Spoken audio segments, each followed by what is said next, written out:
Olá, eu sou Adriano Sabugaro e esse é o PDV. Quem cuida de um negócio pequeno ou grande sabe que o segredo para não perder as rédeas é manter o controle sobre o que acontece na empresa. Além do dia a dia da operação, que no varejo é bastante complexa, há questões que exigem atenção redobrada, como compliance, ética, transparência e política salarial. O mercado e os consumidores exigem lisura total das empresas nos processos administrativos. Tá certo, isso não é novidade, mas de uns tempos para cá, esse assunto tem ganhado cada vez mais importância, inclusive no setor varejista. Mas como garantir que nada vai sair do eixo? A governança corporativa pode fazer a diferença. E se você acha que isso é assunto só para as grandes empresas, se enganou. Quem garante é o experiente Sandro Benelli, executivo que é referência no varejo e que nesse papo comigo e com Gustavo Carrer conta como a governança funciona na prática. Atualmente, ele é presidente do Conselho Consultivo do Mestrado Profissional da FGV e membro do Conselho Consultivo do Grupo Supernosso. Outro tema no qual o Sandro é especialista é o sempre difícil processo de sucessão em empresas familiares. Afinal, quando é a hora certa para pensar nisso e por onde começar? Será que dá para evitar o climão no almoço de domingo? As respostas a partir de agora com Sandro Benelli.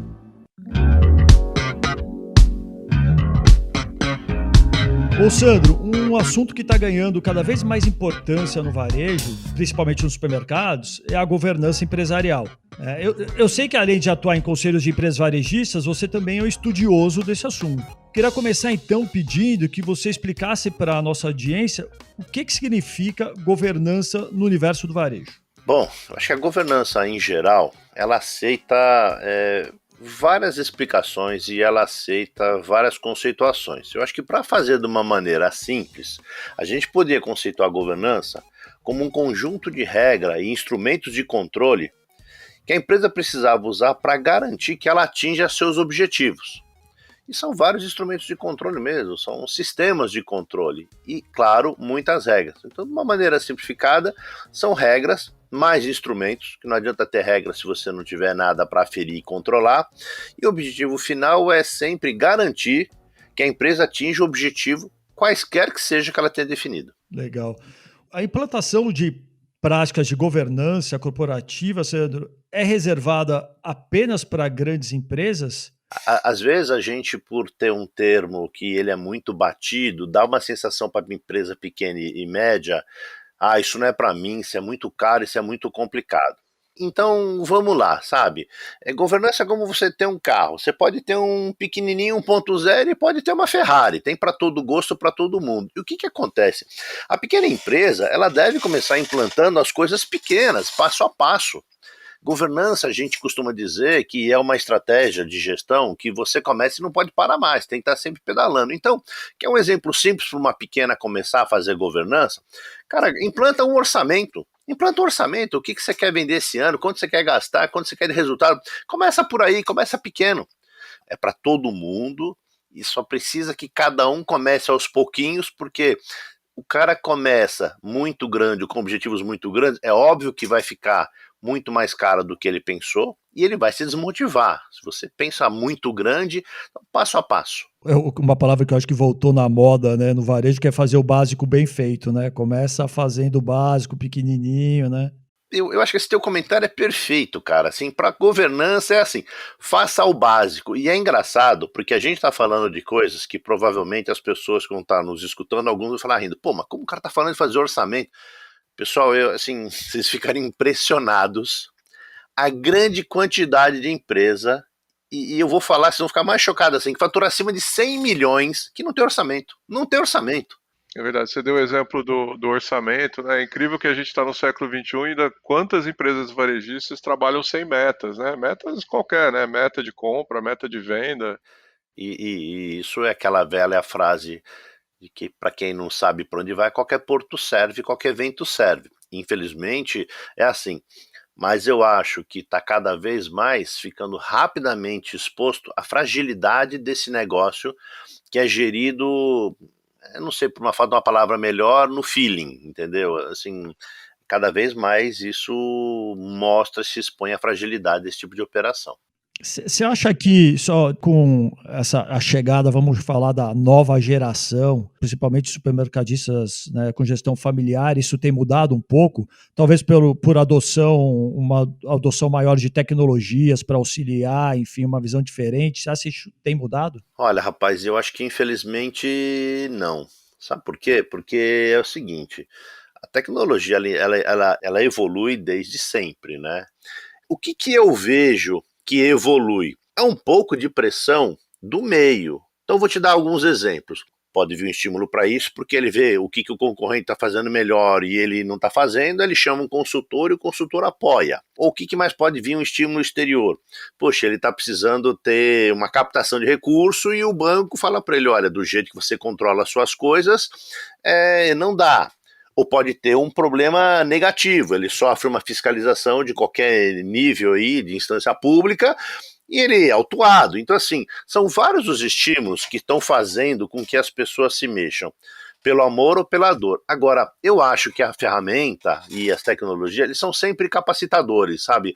Eu não acho que eles são propriamente a alavanca principal. É lógico que do jeito que as coisas estão, eu até costumo brincar, até pro bem e pro mal mesmo, porque hoje a Receita Estadual principalmente, ela te autua sem ir na loja. Eu sou do tempo que ele ia na loja e me pedia um monte de informação para me autuar. Hoje, quando ele já vai lá, ele já vai com uma autuação administrativa dizendo, olha, pelos nossos levantamentos no nosso computador, que já estou levantando você há meses, você tem um problema aqui, você tem 30 dias para fazer uma defesa administrativa. Aí o cara fala, poxa vida, a Receita tá me... Isso é ferramenta. Então eu acredito que as ferramentas e a evolução tecnológicas, elas são realmente fundamentais, mas por outro lado eu acho que eles são capacitadores, né? Assim, eles são os habilitadores, é alavanca, mas não é a alavanca principal. Ô Sandro, a governança e o compliance caminham muito juntos, né? Como tornar essas diretrizes conhecidas por todos na organização? Porque, assim, lá na alta diretoria, né, os donos, os diretores, eu acho que esse assunto é mais comum, é dia a dia, né? Que tipo de instrumento que você, na sua experiência, você já implantou isso em várias empresas varejistas? Qual instrumento que você utilizou para disseminar isso, né? Como que o compliance é implantado na base, assim? Eu já fui CEO de 4 empresas familiares, inclusive uma empresa belga em Angola, e participei do conselho de 3 empresas familiares. Estou no conselho de uma empresa familiar nesse momento, mas eu fui até do conselho consultivo da Bombril, que é uma empresa familiar grande, só para dizer que, assim, não é linear, mesmo na alta direção, como você colocou, o entendimento e a aplicação dessas coisas. Mas, uma coisa que serve para todo mundo, e eu sou um fã de carteirinha dessa estratégia de adoção que eu vou tentar aqui explicar, que é o seguinte: primeiro, tudo começa com um exemplo vindo da alta direção. Exemplo, você precisa praticar, falar o tempo inteiro, precisa criar uma política de divulgação em que o dono, se for o dono, ou o presidente, se for o presidente, ou o conjunto de diretores da família, assim, a entidade máxima de representação da gestão, que eles interfiram de maneira positiva a cada momento e lembre que essas regras, porque, sabe, você não precisa explicar assim, olha, pessoal, vou falar para vocês de gestão daqui para frente. Não é assim que funciona. Fala, olha, nós vamos falar de uma decisão que nós tomamos de quais são as alçadas que se decide para investimento, ou quais são as regras de promoção de pessoas, ou qual é a política de consequência para não atingimento de metas. Isso precisa ser o tempo inteiro, em primeiro lugar, dito. Então, assim, vem a prática, né? Porque com a prática e com o tempo a gente acaba fazendo a formação do conceito na cabeça. Eu vou fazer um comentário que provavelmente quem está nos ouvindo vai entender bem. Todo mundo gosta de saber qual é o plano de carreira e qual é a regra de bônus. Mas ninguém pergunta para o chefe qual é a política de consequências se eu não atingir as metas que você está me dando. Isso faz parte de governança, política de consequência, porque a gente só quer saber qual é o doce que eu vou ganhar da minha mãe se eu fizer bem feita a lição de casa. Ninguém quer mais saber qual é o puxão de orelha que eu vou ganhar, porque não só não está na moda e puxar a orelha do filho hoje em dia pelo ECA da cadeia. Mas no mundo corporativo a gente precisa realmente ter uma política de consequência. E pessoal, política de consequência não é uma coisa de vilão. É só para dizer o seguinte, olha, cara, é assim que a gente tem que fazer para crescer.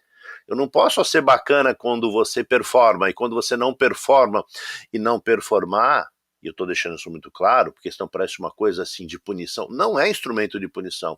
É realmente dizer o que acontece, que pode no limite precisar realmente punir. Punir é bom, vou desligar o cara, você não vai estar mais na fila da promoção, isso vai variar. Eu acho que é importante quando você tem uma relação com um colaborador que você sempre tenha respeito.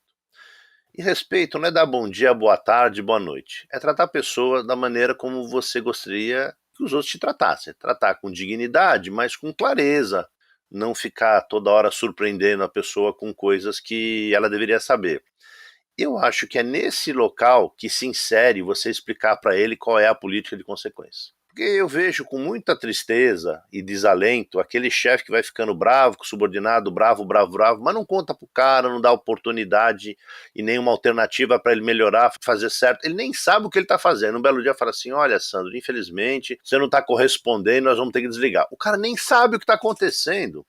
Isso não é respeito, isso é desrespeito. Então, quando a política é clara, você vai no momento adequado dar o feedback, ele já sabe se ele está sendo, se ele vai ser cobrado ou não, se ele vai ser elogiado ou não, ele sabe. Eu me lembro, na minha época de gestor do Carrefour, que tinha umas regras tácitas, mas elas eram aplicadas com muito rigor, não era uma coisa para os amigos, tudo para os inimigos a lei. Rapaz, era assim, você, 3 meses seguidos, você não fazia o seu resultado esperado no seu departamento, na sua loja, na sua região, você era demitido. Acabou. Mas você concorda com isso? Não é uma questão de eu concordar, porque eu não estou julgando a regra. O que eu estou julgando é a clareza da regra. Porque se você não concorda, você fala assim, cara, eu não vou praticar esse esporte, assim eu não quero jogar e eu que vou embora. Mas o que não é justo é você estar lá, faz um resultado bem feito, aí um mal feito, um bem feito, um mal feito, você nunca sabe, você não é demitido, outro é demitido. Então, com relação à governança, porque eu gostaria de voltar para o ponto principal, o importante, na minha opinião, é que a gente tenha as regras claras e que elas sejam praticadas e como exemplo pela alta direção. Mas precisa que essas coisas fiquem claras para todos e todo mundo tem que ser submetido ao mesmo tipo de escrutínio e que seja cobrado.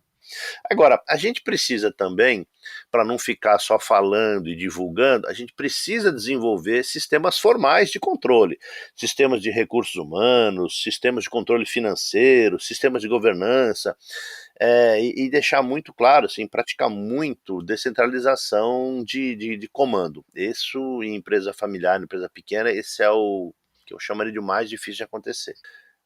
Agora, voltando para a tecnologia, acho que você já adiantou algumas questões antes. De alguma forma, a tecnologia tem impactado a governança nas empresas, né? Você percebe que empresas que possuem a governança mais avançada, implantada, elas são mais resilientes nessas crises ou nesses momentos inesperados, né? Assim, a gente está tratando de 2 pontos, né? Um pouco da tecnologia e depois da resiliência para quem tem governança implantada. Vamos falar um pouco da tecnologia. Para ser honesto, eu não vejo que a tecnologia ela ajuda ou piora a governança. Eu acho que é o contrário. Em geral, as empresas que têm mais tecnologia e se fazem uso bem feito para controlar isso através da governança, elas saem beneficiadas. Porque, como eu coloquei um pouco atrás, você precisa ter alguns sistemas formais de controle que só com tecnologia, rapaz, só com tecnologia você consegue fazer isso a tempo. Vocês lembram que no começo do papo a gente falou de orçamento? O que adianta eu ter um orçamento escrito? Termina no mês de junho, certo? Se eu só conseguir apurar o resultado de junho, porque eu não tenho tecnologia, fazer isso tudo na mão, lá no dia 25 de julho, para que serve? Não serve para nada. Então é nesse aspecto que a tecnologia pode ser uma grande ajuda, um grande capacitador para que a gente consiga implementar uma governança. Porque sistemas de controle financeiro, por exemplo, que são aparentemente os que mais vêm à mente quando a gente fala de controle, você precisa ter lá os seus KPIs, você precisa ter maneira de fazer a gestão do seu risco, você também precisa ter um monitoramento de indicador operacional, você precisa acompanhar o tal do orçamento que a gente falou mesmo. Mas eu também preciso ter, por exemplo, sistemas de controle, que isso é governança, de gestão de pessoas. eu preciso garantir como é que essas pessoas são contratadas, isso faz parte da governança, como é que elas são promovidas, né? Como é que eu garanto o sistema de remuneração? Como é que eu garanto que as pessoas estão fazendo parte, estão aplicando o propósito da empresa, a missão da empresa, os valores da empresa? Então, assim, a tecnologia, como é que eu enxergo? Ela acelera todos os processos e ela nos pode apoiar de uma maneira muito séria como eu vou fazer esses controles e como eu vou ter o resultado para apontar desvio, até para dizer assim, pessoal, nós não estamos fazendo bem feito isso, a gente está pisando na bola com a governança. Bom, uma empresa pequena, uma empresa menor tem menos capacidade de fazer isso? Tem, porque o investimento é um investimento sempre significativo. Ele sempre é significativo. Mas eu volto para o ponto inicial, tá? Podendo ter tecnologia maravilha, a tecnologia ajuda muito, mas ela não poderia ser um impeditivo. Algumas coisas eu acredito que a tecnologia agora ela ajuda ou ela piora, mas aí não do lado interno da empresa, vou falar de fora para dentro. Com as mídias sociais e com esse acesso à informação que todo mundo tem, alguns aspectos da falta de governança eles espirram na comunidade. E antigamente ficava por isso mesmo, agora não, agora ele volta para dentro de você. Então, assim, você faz alguma coisa que a comunidade, ou que o colaborador, ou que às vezes o cliente nem sabe que a gente poderia classificar como governança, mas a gente faz alguma coisa não muito bacana. Por exemplo, a gente não tem uma política clara, sei lá, de equidade salarial. Poxa, isso é governança? É super governança, porque é muito difícil você manter um bom ambiente quando o João ganha 3 para fazer uma coisa e o Sandro, que é mais bonitinho, ganha 10. Então, essa falta de equidade, isso antigamente ficava por isso, hoje não fica mais. Então, assim, nesse aspecto, toda essa comunidade de comunicação que a gente está inserido, isso exige mais da empresa, mas isso é um pedacinho que mais para frente a gente pode tratar num outro momento. Que acho que faz um vínculo um pouco com o SG também, né? Faz um super vínculo com o ESG, né? Assim, a governança do ponto de vista que a gente está tratando, ela de alguma maneira está inserida no ESG, né? Porque é a última letrinha, né? Aproveitando aqui para avisar o pessoal que a gente vai gravar um episódio só para falar de SG, né, Sandro? Então, rapaz, eu fico feliz de falar sobre isso, porque a maioria das pessoas me conhece como um varejista, mas eu estou fazendo um doutorado em ESG na Fundação Getúlio Vargas. Então, assim, eu tenho estudado isso de maneira acadêmica há um tempo relativo. Então, eu tenho o maior prazer em falar, e o meu foco é pequena e média empresa, porque já tem muita gente cuidando de empresa grande, ou de capital aberto, ou multinacional. Não tem ninguém se preocupando com o pequeno e médio, e é onde eu estou colocando todo o meu esforço. Legal. Aproveitando sua fala, falou de multinacional até, a gente sabe, Sandro, que, exceto por algumas multinacionais, o varejo brasileiro é formado por empresas familiares, né? E você pode compartilhar com a gente como conduzir um processo de sucessão sob o ponto de vista da governança corporativa em empresas familiares?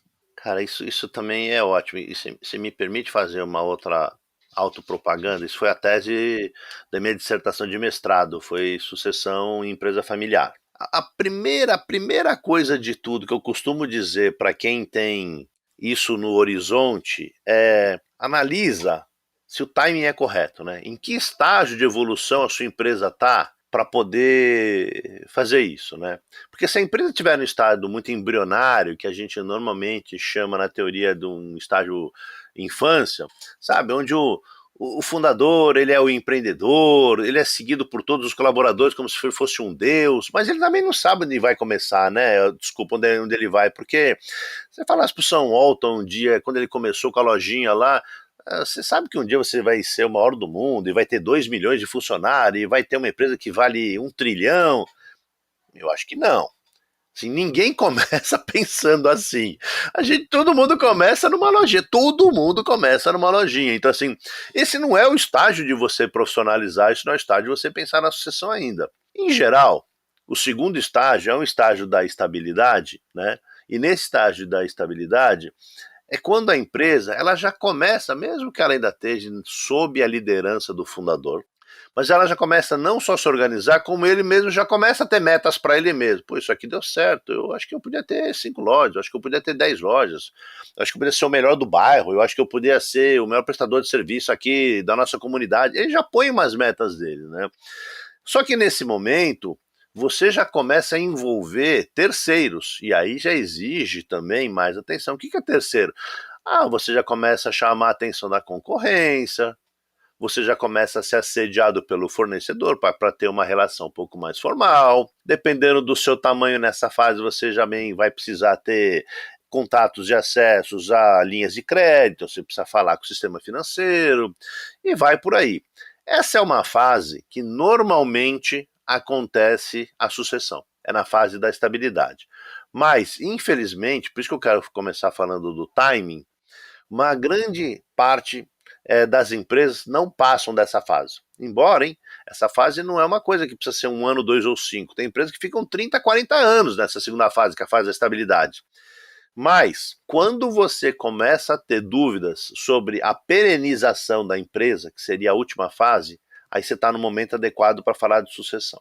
Isso não tem uma regra para saber quando é o timing, isso tem, assim, é lógico, alguns indicativos que você pode ter problema de perenização, coisas do tipo, ninguém quer assumir o controle, ou eu tenho várias pessoas para assumir o controle, ou nós estamos tendo um problema de performance, a concorrência está indo para frente. Então, assim, são vários alavancas, mas precisa estar nessa fase da estabilidade com a vista de ir ou de começar a discutir problemas de perenização. O segundo aspecto que eu gosto sempre de comentar, olha, pessoal, das 4 empresas que eu fui presidente, eu passei por uma coisa muito particular, né? Eu fui o primeiro executivo externo que substituiu o presidente.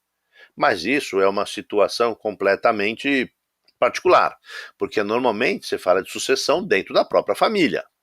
Então, acho que é muito importante considerar esse aspecto. Então, assim, eu sempre falo para as pessoas, muita atenção no aspecto emocional. Se você não vai trazer ninguém de fora, você precisa cuidar que aquela pessoa, ela não está só lá porque ela é da família, ela quer mesmo assumir. E isso não é uma coisa que todo mundo nasceu para ser varejista. Tem muita gente que não. Eu vivi uma experiência no Grupo Pão de Açúcar que foi assim. E nem por isso os sucessores eles são pessoas menos capazes ou menos realizadores. Não, o cara não gosta daquilo. Então, assim, o segundo ponto é isso, né? Não esqueça os aspectos racionais. É óbvio, né? O cara é formado, ele tem capacitação, ele tem formação, etc. Mas, assim, não deixe de avaliar o momento emocional, porque esse é um movimento que, se você toma e precisa voltar para trás, seja numa sucessão externa, seja uma sucessão interna, gera um desgaste na família enorme, enorme, enorme. O terceiro ponto que eu costumo colocar bastante é o seguinte: precisa a pessoa que está passando o bastão também estar muito preparado do ponto de vista emocional, porque sempre a tendência ele quer que a pessoa conduza a empresa da maneira como ele vinha conduzindo. Se fosse para ser assim, ele ficava. Então, exatamente para trazer alguém que vai fazer, eu vou usar uma palavra que às vezes é mal compreendida, mas é para fazer uma ruptura. Se fosse uma solução de continuidade, provavelmente eles não estavam discutindo, porque o dono, quando ele acha que ele tá bom, é difícil um dono que fala assim, tá tudo bom, mas eu vou pra praia, eu vou pôr um filho. Eles não são assim. Não são assim. Então, em geral, a gente precisa tomar um cuidado e nessa conversa, precisa primeiro saber quais são os aspectos que você quer e se preparar nos aspectos de gestão e controle. Você precisa, para evitar um problema, você tem indicadores claros, porque senão você deixa muito exposto a pessoa que assumiu, porque ele acredita que está fazendo o que foi combinado e na falta de medir pode ter gente achando que não está fazendo.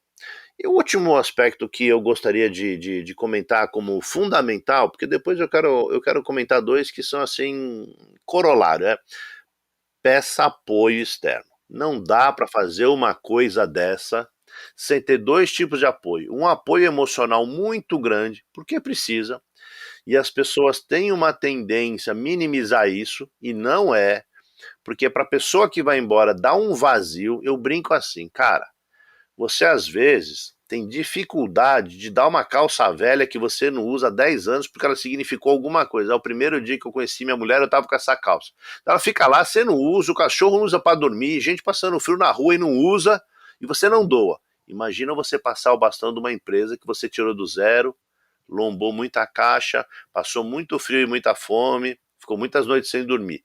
Não é uma coisa intuitiva, é contra-intuitivo. Então, assim, peça um apoio emocional e peça um apoio profissional, principalmente para apoiar na escolha do sucessor de uma maneira muito racional e para evitar lá na frente que tenha a discussão na macarronada de domingo sobre os aspectos de gestão da empresa. Porque um terceiro independente com capacidade, ele traz autoridade, ele traz conhecimento, ele traz independência. Ele evita um favorecimento ou uma discussão de favorecimento, mesmo que não tenha existido. E o corolário são duas coisas. Podendo, o orçamento admitindo, parta o mais rápido possível para um conselho. Porque você dá uma utilidade para a pessoa que deixou o bastão, você cria uma instância superior de gestão e fica aquele irmão, aquele primo que o filho não foi escolhido, ele fica atendido porque ele está inserido no sistema de controle e é óbvio, a gestão responde para o conselho, é assim que tem que ser, e se possível, traga membros independentes, que é para fazer o mesmo papel que eu estava sugerindo da consultoria externa no momento de sucessão. Porque o membro independente do conselho, não é que ele é mais sábio ou menos sábio, mas ele vai trazer um profissionalismo e ele vai trazer uma independência. Ele, teoricamente, não deveria estar afetado por uma emoção de relação familiar. Então eu acho que isso pode ser uma coisa bacana. E eu falo, faça tudo isso, porque se você precisar voltar atrás, rapaz, vai dar muito problema para a empresa. Se você precisar voltar atrás de movimento desse, de destituir um sucessor ou tirar um executivo externo e votar a família, você passa uma mensagem muito ruim para o mercado. Passa uma mensagem muito ruim para os stakeholders. Principalmente para os colaboradores, né? Inclusive, né? Assim, inclusive, você deixa todo mundo sem saber o que está acontecendo. Pegando essa sua experiência desses últimos 4 varejistas que você passou por esse processo, o que você podia dizer que foi o seu maior desafio? O meu maior desafio foi no começo, sabe, rapaz? Porque assim, eu saí de empresa grande, eu fui 12 anos e meio executivo no Carrefour e 14 anos e meio executivo no Grupo Pão de Açúcar, e nesse período fui inclusive 2 anos executivo do Casino na França, né? Então eu brinco que você sai da vida corporativa, mas ela não sai de você. Então você vem com umas falhas e com umas manias que você quer implementar, e a empresa familiar ela tem uma dinâmica muito diferente. Então eu acho que foi eu ajeitar e ajustar o estilo de gestão que traga benefício, porque quando você traz especialmente um executivo do mercado, porque você quer fazer algo diferente, mas com o timing e com a forma. O executivo de mercado, ele não erra no conteúdo em geral. Ele erra no timing e na forma, sabe? Ele não sabe embrulhar o presente bem embrulhadinho. Então, eu acho que o meu maior desafio foi eu, como executivo, aprender a dar as respostas corretas, da maneira correta, no momento correto. E olha, eu errei muito, viu? Isso demora, não é um processo muito fácil, não. Eu escutei uma vez um patrão que me entristeceu muito, que embora eu estivesse fazendo tudo muito bem do ponto de vista financeiro, a empresa estava muito melhor do que quando eu peguei, que ele estava muito triste porque ele não gostava da maneira como eu estava tocando a empresa, ele simplesmente achava que eu estava tocando de uma maneira errada. E ele estava certo, você quer saber? Eu que estava errado. A empresa tem uma cultura, a empresa tem um propósito e você tem que se adequar àquilo. Então, assim, eu acho que meu maior desafio foi eu entender. Hoje, já faz muitos anos que eu faço isso, depois de várias experiências, juntando os 3 conselhos com as 4 empresas, eu tive 7 experiências familiares, então, assim, eu acho que eu estou muito mais adequado para tocar esse barco. Mas sempre tem casca de banana, né? Tem que ficar atento. Show. Pô, Sandro, super legal. A gente tem sempre uma perguntinha aqui para a gente encerrar o nosso bate-papo, que é: o que o varejo ensinou ao Sandro Benelli? Cara, a primeira coisa que o varejo me ensinou é ser um cara resiliente, porque varejo é um eterno, assim, uma eterna montanha-russa. Um dia em cima, um dia embaixo, um dia em cima, um dia embaixo, essa é a dinâmica. A segunda coisa que eu acho que me ensinou é conhecer várias culturas, porque eu tive a felicidade de trabalhar com varejo no Brasil, em vários estados, mas trabalhei na Europa, como eu falei, trabalhei na África também, então me deu essa visão. E me deu um senso de disciplina enorme, cara, porque eu sou um cara que odeia acordar cedo, odeia. E eu faço isso há uns 40 anos, assim, odiando, continuo odiando. Então, quando o cara fala assim, qualquer coisa que você fizer 21 dias, você se habitua, é mentira, cara. Eu levanto cedo há 35 anos, sei lá, e continuo com raiva. Quando eu tiro férias, eu pareço um adolescente, eu acordo meio-dia. Minha mulher fica brava, mas assim, então, assim, disciplina, e principalmente disciplina de execução no varejo é tudo. Pô, Sandro, super obrigado aqui pelo bate-papo. Acho que todo mundo vai adorar. Reforçando que a gente vai ter mais um bate-papo só para falar de ESG e deixar para o próximo papo aí a continuação. Super obrigado aí. Combinado, obrigado, viu? O PDV é o podcast para quem quer ficar por dentro do varejo e na trilha da tecnologia. Sempre comigo, Adriano Sambugaro. Esse episódio teve o patrocínio da Gunebo e o apoio do portal Varejo em Dia. A produção é da SoulPods. Siga o podcast para ser notificado sempre que tiver episódio novo. Até a próxima. Valeu!